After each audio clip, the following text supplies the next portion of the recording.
প্রলেতারিয়েত। নির্মলেন্দু গুণ। যতক্ষণ তুমি কৃষকের পাশে আছো, যতক্ষণ তুমি শ্রমিকের পাশে আছো, আমি আছি তোমার পাশেই। যতক্ষণ তুমি মানুষের শ্রমে শ্রদ্ধাশীল, যতক্ষণ তুমি পাহাড়ি নদীর মতো খরস্রোতা, যতক্ষণ তুমি পলি মৃত্তিকার মতো শস্যময়, ততক্ষণ আমিও তোমার। এই যে কৃষক বৃষ্টি জলে ভিজে করেছে রচনা, সবুজ শস্যের এক শিল্পময় মাঠ। এই যে কৃষক বধূ তার নিপুণ আঙ্গুলে ক্ষিপ্র দ্রুততায় ভেজা পাট থেকে পৃথক করছে আঁশ।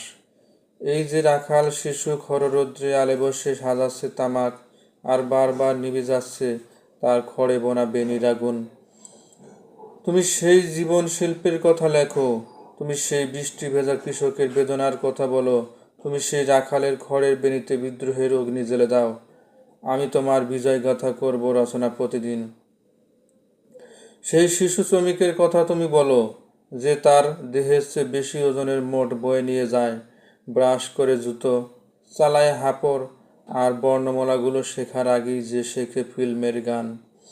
বিড়ি টানে বেধড়ক, তারপর একদিন ফুটো ফুসফুসে ঝরিয়ে রক্তের কণা টানে যবনিকা জীবনের। তুমি সেই শিশু শ্রমিকের বেদনার কথা বলো। আমি তোমার কবিতাগুলো গাইব নৃত্যের তালে তালে বুদ্ধিজীবীদের শুভ্র সমাবেশে। তুমি উদ্বৃত্ত মূল্যের সেই গোপন রহস্য বলে দাও। আমি তোমার পেছনে আছি।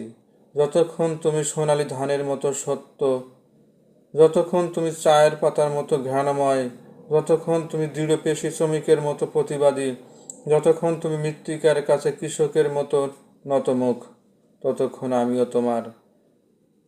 তুমি রুদ্র কাল বৈশাখীর মতো নেমে আসো নগরীর এই পাপমগ্ন প্রসাদগুলোর বুকে।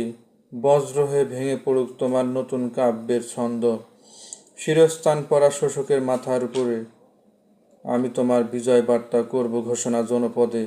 তুমি চূর্ণ করো অতি বুদ্ধিজীবীদের সেই বুজ্জ কৃত্রিম দর্শন আর মেকি শিল্পের প্রলেপ, যে আছে আড়াল করে সত্য আর সুন্দরীর মুখ।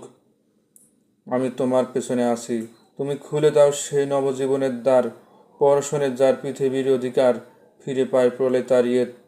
আমি এই বীর ভাগ্য বসুন্ধরা দেব তোমাকেই।